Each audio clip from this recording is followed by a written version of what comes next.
Okay, this is the Midweek Pod, and I'm here with Tom. How are you doing? Yeah, pretty good. I'm looking forward to club football coming back, to be fair. Though I Yeah. have actually enjoyed international break this week. Did you This week catch has been quite much? fun. Yeah. Tuesday night I watched I kind of flicked between, I have two TVs in my living room because I'm a real saddo. And so I watched the Wales game and I watched the England game at the same time on Tuesday night. Watched Hungary before that and watched Georgia before that as well. The Georgia-Greece game wasn't great, but the ending was fun. Yeah. And obviously the Wales game wasn't particularly great, but because they're such meaningful games, it was like nerve shredding for both. And especially like Georgia qualifying for their first major tournament is pretty special. And the atmosphere at that ground was incredible as well. First time a US state has got into the Euros. Pretty impressive. Yeah. Texas next. Oh, yeah. Did we feel sorry for Dan James missing that penalty? It was a heartbreaker, wasn't it, for him? It was, but then you also thinking when he was kind of stepping up for the pen, like, were many people backing him? Like, he's not a great striker of the ball, is he? Bless him. Like, he can run fast. But it's like Simon Sterling stepped up the other week for Chelsea. It's like, yeah, I'm not really backing you 100% here. And yeah, it's a shame for him. Yeah, Kiefer Moore, on the other hand. Yeah. There's so many of those penalties straight down the middle. Yeah. Like, yeah.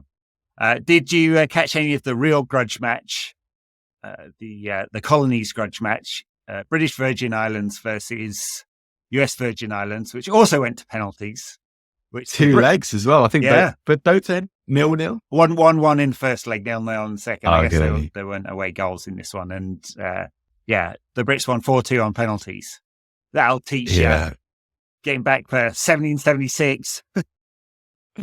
Big win. I read there was a nice little piece in The Guardian, I think, before. Was it The Guardian or The Athletic?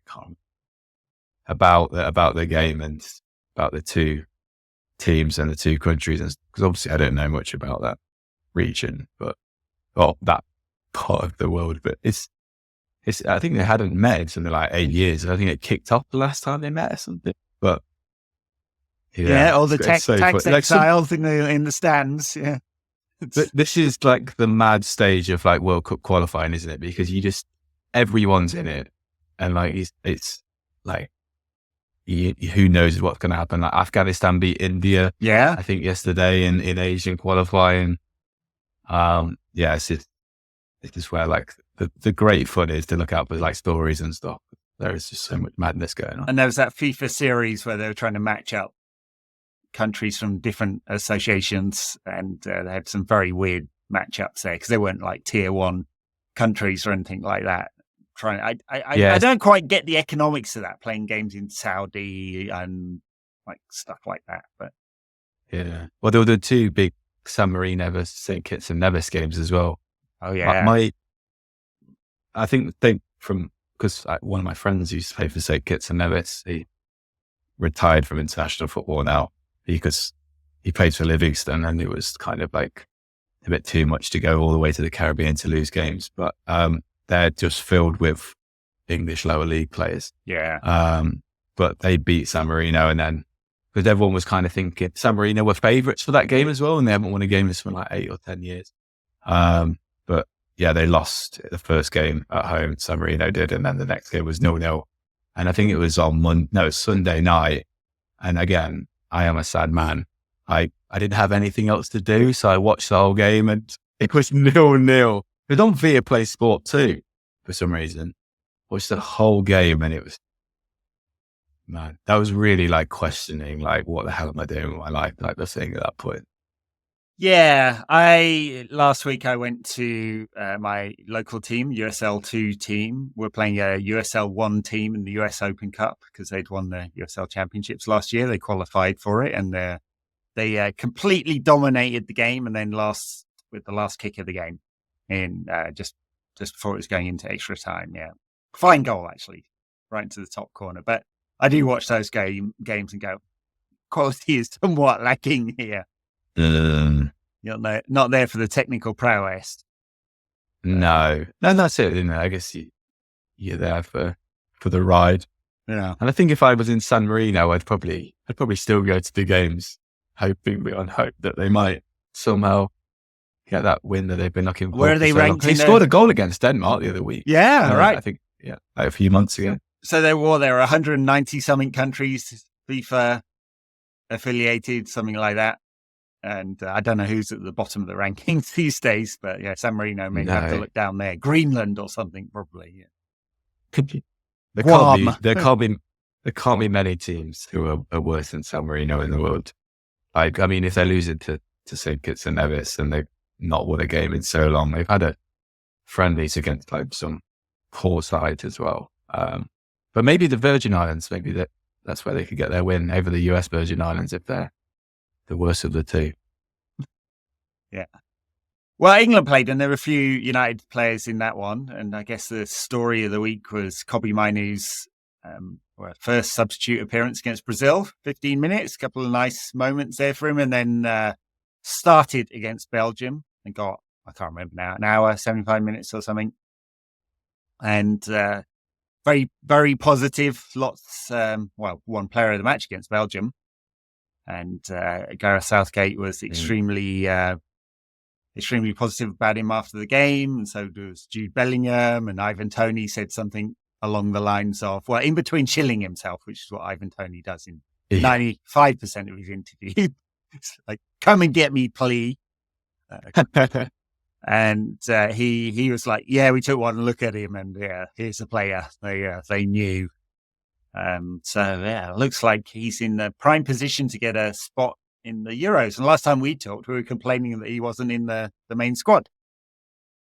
Yeah, because I said it because he's so good, and Southgate needed to see him, and I think also the country needed to see him, and I think maybe that Liverpool game being on terrestrial TV, I think maybe forced Southgate's hand a little bit because he was so good in that Liverpool game.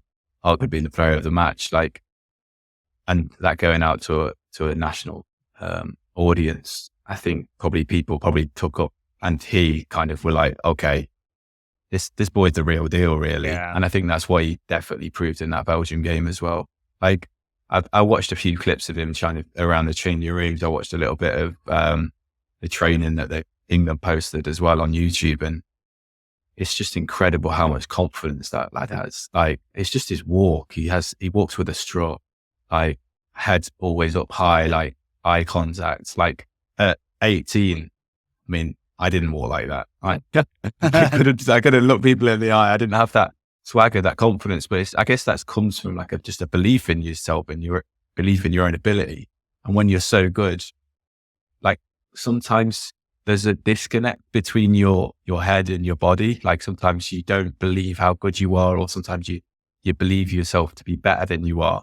Whereas I think there's a connection between how good he thinks he is and how good he actually is. And a bit like Jude Bellingham as well, that he has that maturity, and he plays with that maturity as well, like an insane maturity, an insane amount of confidence, because he obviously has all the ability, but to be able to put that into place, starting your first international game against Belgium, and just at times just bossing it really against seasoned pros. It's oh man, I'm so glad he plays for us. Because imagine how horrible this all would all be if he played for Liverpool. Like, he was a scouser, yeah. It's so much like fawning over him. It's beautiful. Well, there are weaknesses to his game still. His long range passing is, we haven't seen much of it yet. I think we know, don't we, that he is good in all three sort of build up phases. And I did see a few sort of keyboard tacticos on the internet. Sorry, Darnesh, not talking about you. New Tactics podcast on Patreon, patreon.com/NQAT pod. Just get the plug in there. Who are going, oh, well, we're not sure whether he could do it in, because first phase build up isn't very important in international football because you don't get the high press and so on. Can he do it? I was like, yes, he can. Yes. He's all phases. He's good. But there are weaknesses, his long range passing. I think he could definitely score more goals. We know he's got the ability. Look at the goal he scored against Wolves. I think He's very good on the half turn, but probably could play a few quicker balls. I mean, there's going to be things he can improve on for sure. And there'll probably be dips because there normally are dips in form. And we've seen in some of the United games. I mean, he's played less than 10 full 90s in his career. So not exactly a giant sample set of first team games. But we've seen in some games he doesn't get on the ball enough. And it's true for England. He only had, I think, 46 passes or something like that against Belgium. For someone who we think the game could and should run through, we probably want to see him double that at some point. Now, caveat, United are not a high possession team, and often England are not too.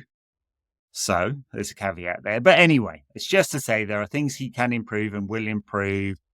And I don't half get a bit nervous with all the sort of the hype train, which we're a small part of. It isn't setting him up for, I don't know, a misplaced pass in the Euros that France score from and knock England out in the quarterfinals or something like that. So, of course, and I think also like defensively, I do kind of worry about his positioning at times and how teams and players can get in behind him a little bit, and I think that's something that can definitely be coached and definitely be taught, but obviously comes a lot with experience and especially at the pro game where the speed is completely different to what you've been used to at underage level. That defensive nous and the defensive positioning is going to take time to learn and to build upon. That's especially if he's going to play in the deeper role. That is something that he has to learn quickly. But everything is coachable with him. Like he's so young, and I think that's the importance so much on getting the structure right at United, because when we've had these players in the past who've had like bags of ability and they've not gone to the next level. And I think sometimes that with Rashford as well, like I think if Rashford had been in a proper structure from the start with a proper manager, like a Klopp or a Pep, like what type of player he would have become. So many players that came to United, so many signings that we've signed. It's the same thing. That's my worry for him more than anything. I think he has all the tools. I think he has the mentality. He has the ability. He has the physicality. It's just he needs the right coaches around him, needs the right setup to go to that next level. And I think even if he does have a bad moment in the Euros or the World Cup, they can come back from that. I don't know, like it's horrible, and it happens to United players a lot. Our players get hounded more than most, but like Saka, for example, he came from the lowest of the low. He missed the penalty to lose England the Euros, was hounded, was racially abused on social media, and he came back better than ever. So it is possible, even if he does have a bad time.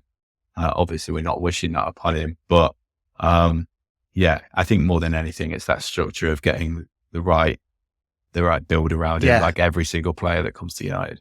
Yeah, and it's been a challenge for the last 10 years. I mean, we've been ruining talent, haven't we? And hopefully Kobbie is too good to get ruined. And I kind of liked some of the things that Erica said about him. They've been pushing him hard to not coast because he was too good for the under-21s and to step up his level. And clearly they had a role for him. And he's a profile of player that United don't have and England don't have. And for that reason, I'm pretty sure he'll be on the plane now because there just aren't too many other options. I mean, Calvin Phillips, different type of player, but I guess he's some competition in midfield. Conor Gallagher, very different kind of player that feels you just wonder where he fits in exactly. I mean, but there's also talk about it moving up to 26-man squad as well. And obviously if that happens, so it's guaranteed, isn't it?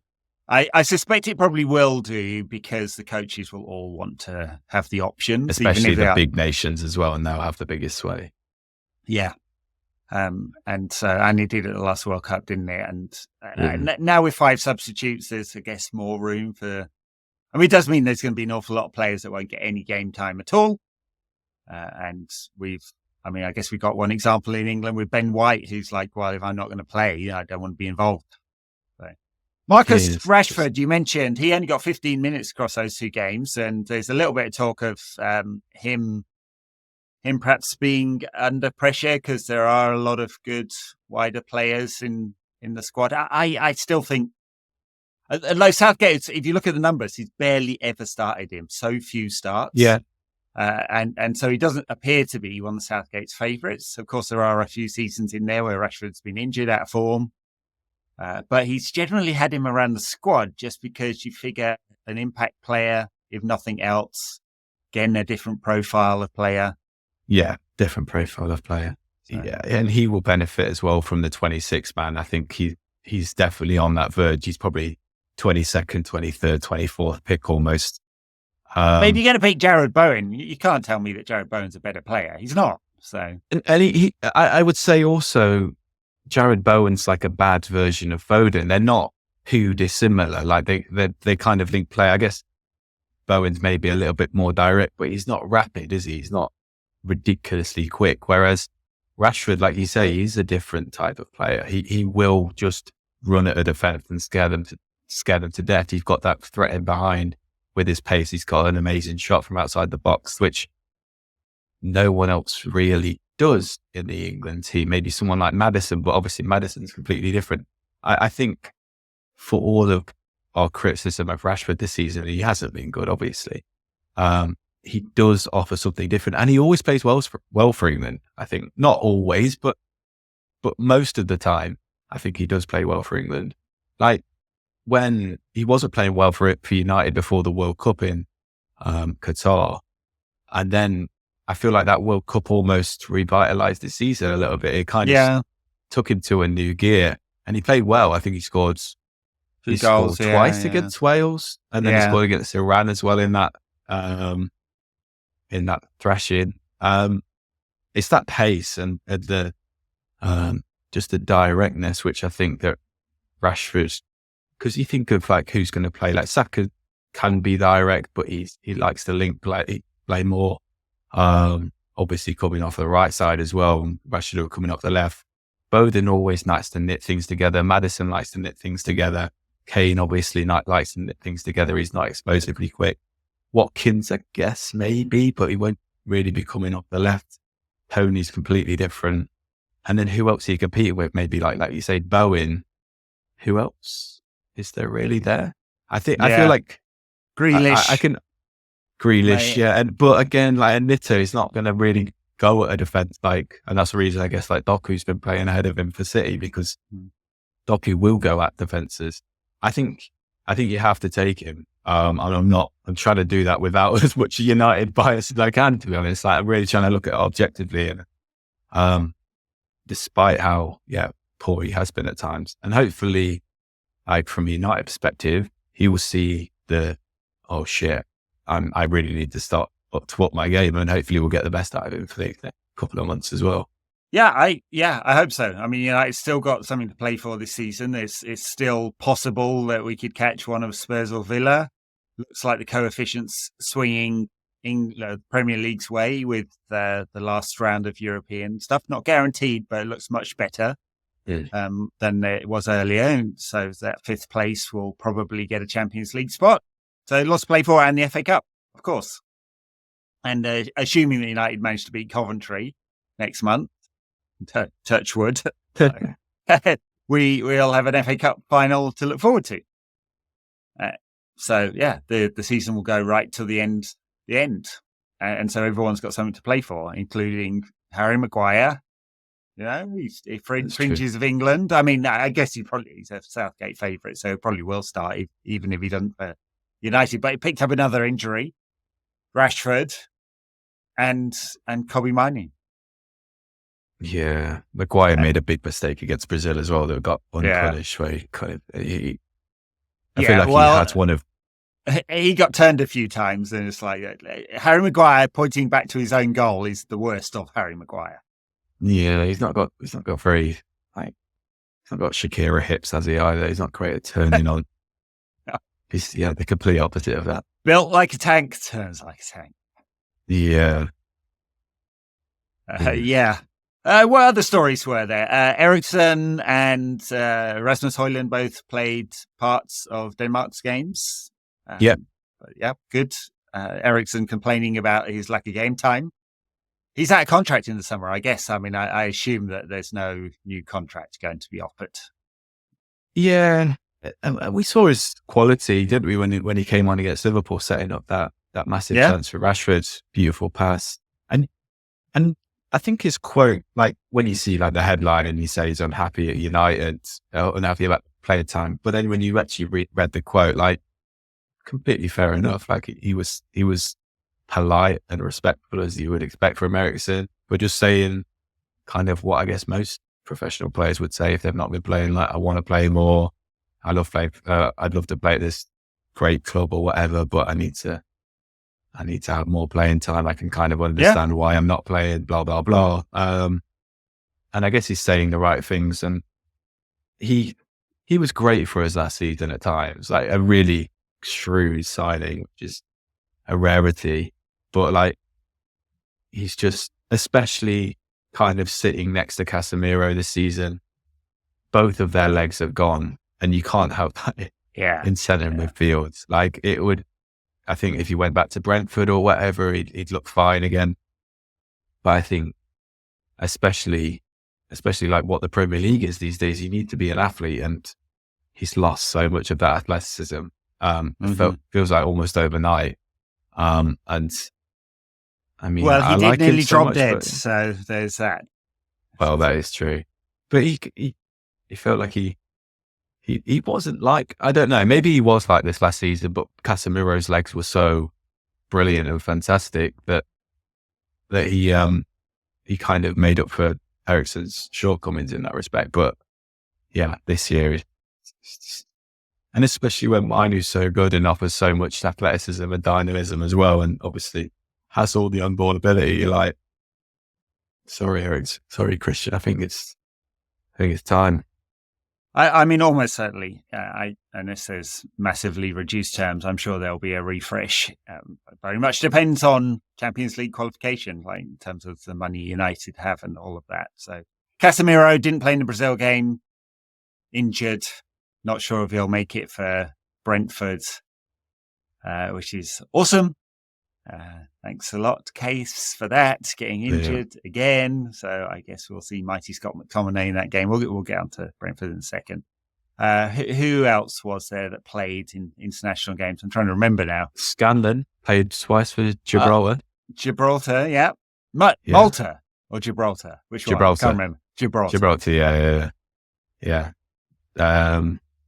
I think he was, I think their youngest player. But they lost both their games to Lithuania. Yeah, I think it's something like the second youngest United international ever, behind Norman Whiteside. Nice. But yeah, I mean, it's Gibraltar. Yeah, it is. Caveat. Garnacho started, came off the bench for one Argentina game and started the next one. Mm-hmm. And got some good praise from the manager as well. Yeah. After the second game. I think he said something like, it's hard to play at this level, and he did well, which is good because, I mean, a lot of the time, I don't know, they're not always so, but, well, to be fair, he's a great manager. The Argentinian lad, what's his name? Scaloni. Gosh. There you go. Yeah.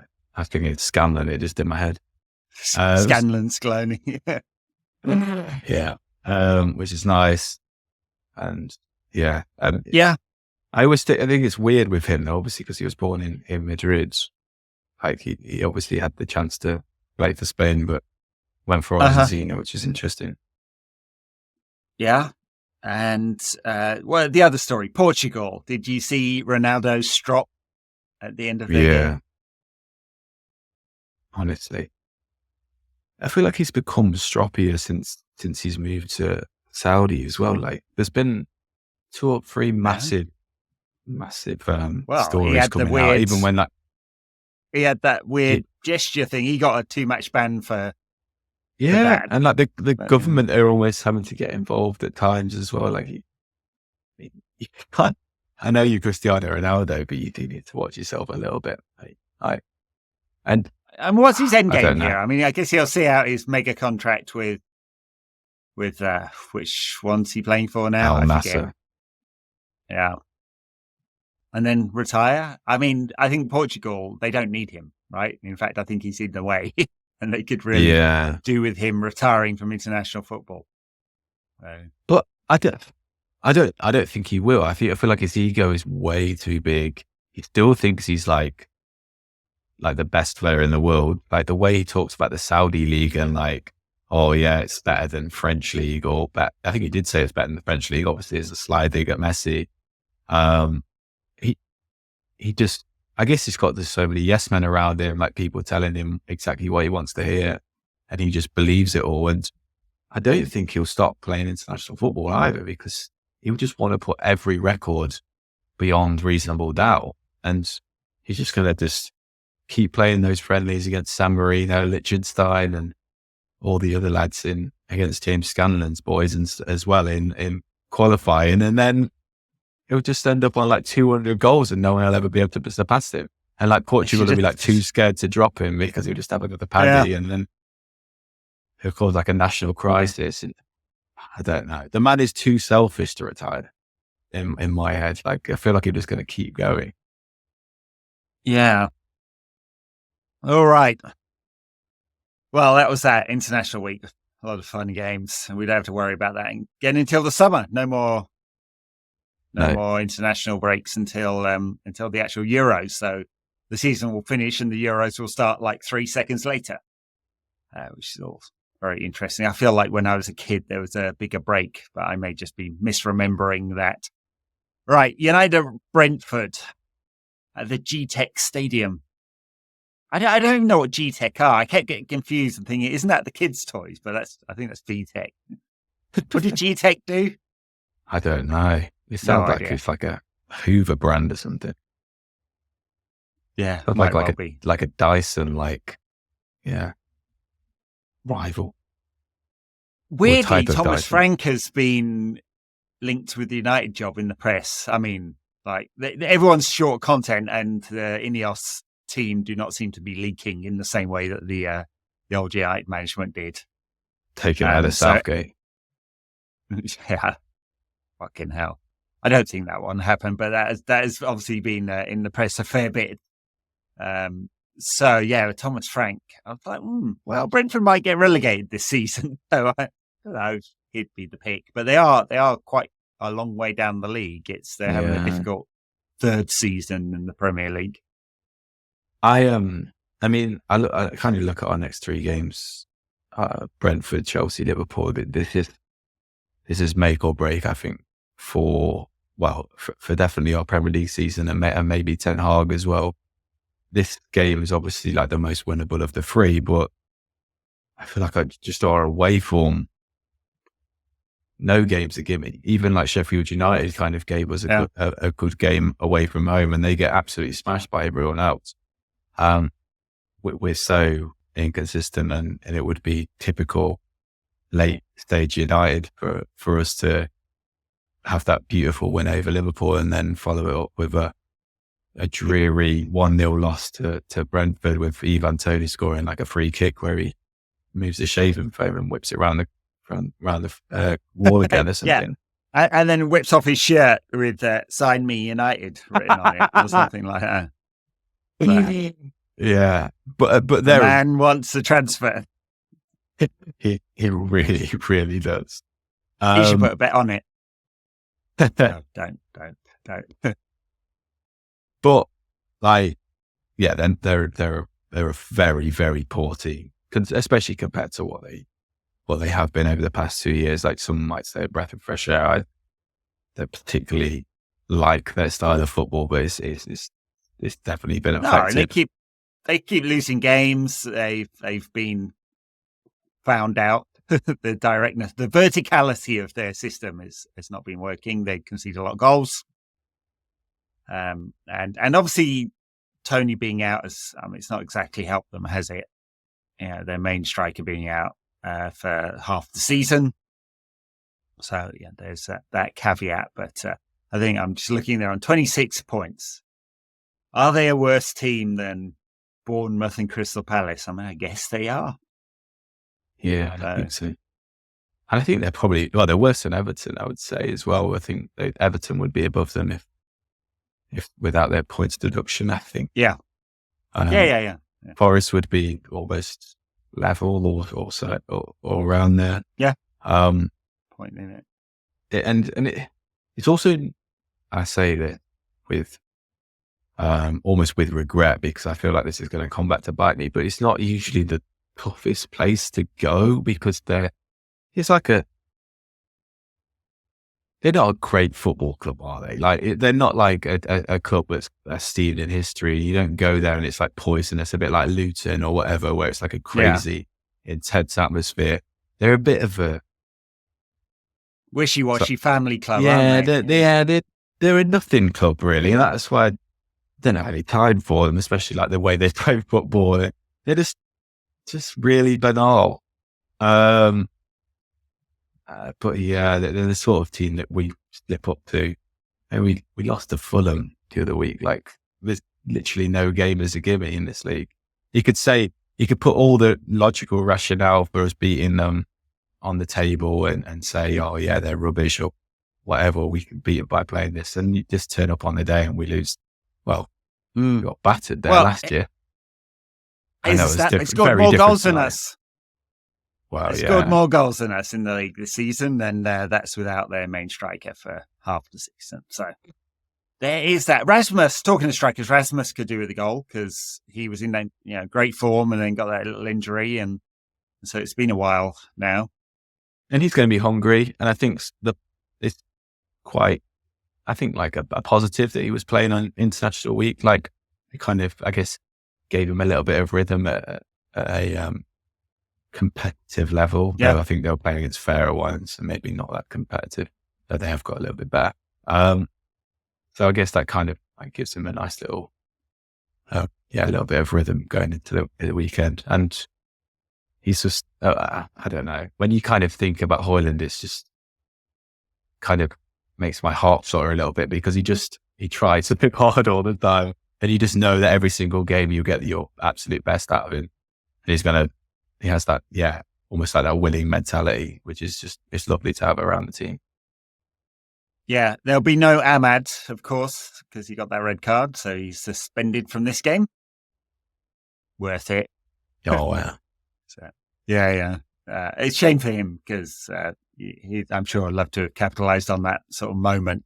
But that may be his best ever moment in the United shirt. I'm sure United would take a fee if they could find it this summer. Yeah. So what are we looking at? We're looking at Onana, Bissaka, Varane, Lindelof, because I guess have to be, and Dalot, and I guess the fullbacks could be the other way around, depending. And then what? Kobbie Mainoo, Scott McTominay, midfield. Guess so, yeah. Rashford had a minor thing, he said, but I don't know. It didn't sound like it was going to keep him out. So Rashford, Bruno, Garnacho, Højlund, something like that.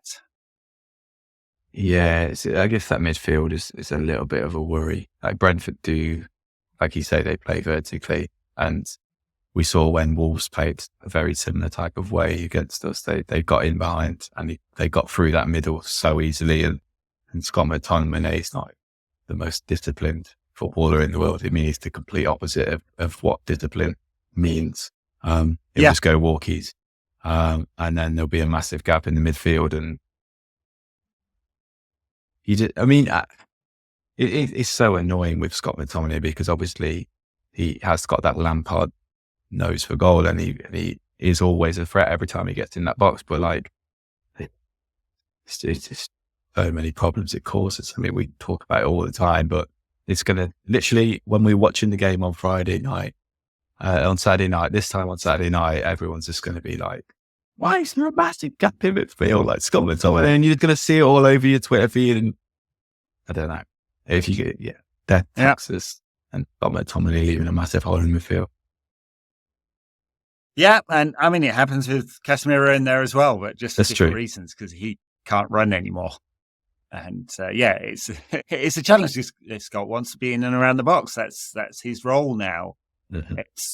It's definitely a better role for him than playing as a more defensive midfielder, which every other United manager has tried to cram him into that role. And he has a position at the club as a goal scoring midfielder. It's just the starting one is a challenge. So I don't know. It'd be interesting this summer to see like where United focus exactly, because clearly there's going to be a revamp of central defence. You know, if whether Eric's in the job or it's someone else, I guess it depends on the profile of manager. But given the likelihood of there being a possession-based manager in situ, at least in that first phase, Eric is. Maguire is not a good fit for that, neither is Lindelof really. So, and Varane's fitness is questionable, and Martinez's fitness is questionable too because he keeps getting broken. So, I'm assuming there's going to be a revamp of central defence. That'll be the priority, and then the question will move on to central midfield. Will Casemiro move on? What kind of profile of player do they want? Like everyone else on the planet, looking at that England-Belgium game, I was looking at Amadou Onana quite closely, going, would he be the right fit or not? I mean, certainly physically, technically, I don't know. No, not for me.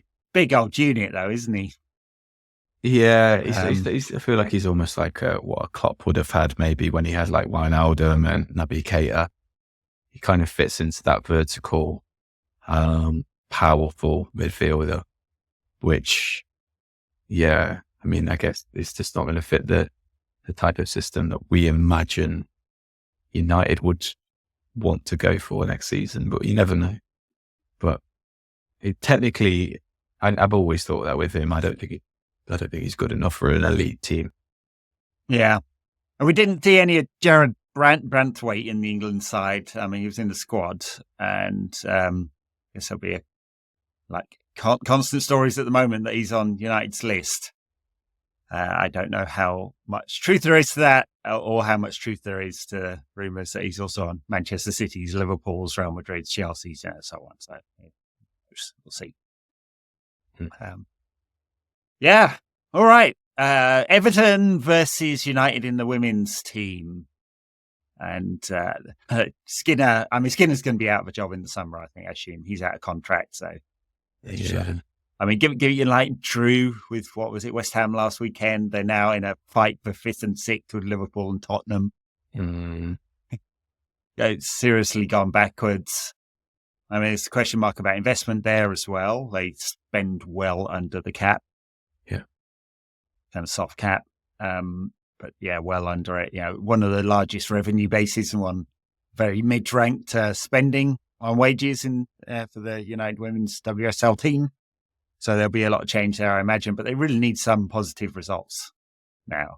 Yeah, it'll be interesting really to see, because we've not heard any kind of talk, I don't think, have we, from Ratcliffe and Ineos about the women's team at all. I think there was maybe like one little news story which said like, oh, yeah, Ratcliffe wants to make United the best women's team in the world or something.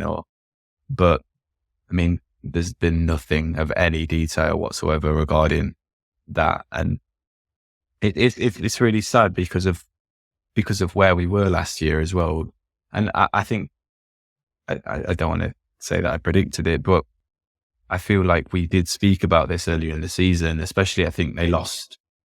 I can't remember whether it's to Arsenal or it was to City early doors.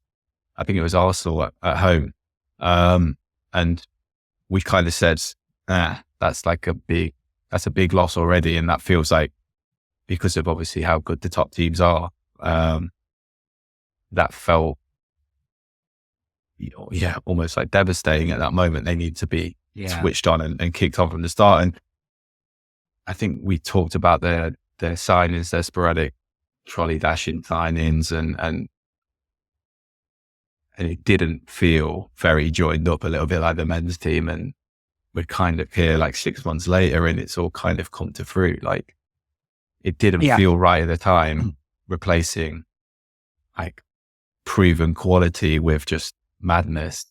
And it's just been a mad season. It's just looked all incoherent and again not joined up, and it's felt like very much Manchester United are back, baby. This is what we come to expect from the men's team. It's what we're now seeing in the women's team type of thing.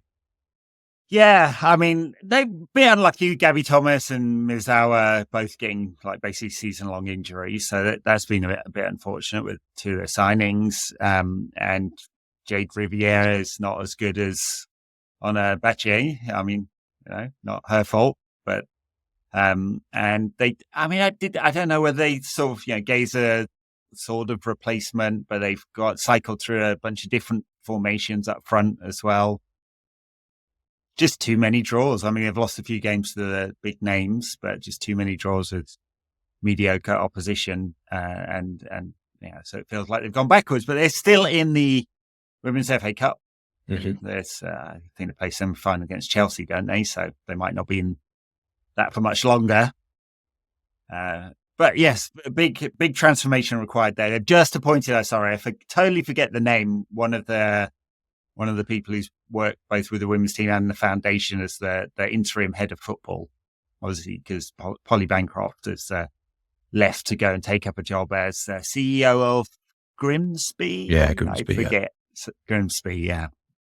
So they'll probably be, they'll look to appoint a permanent head of women's football at some point, maybe this summer.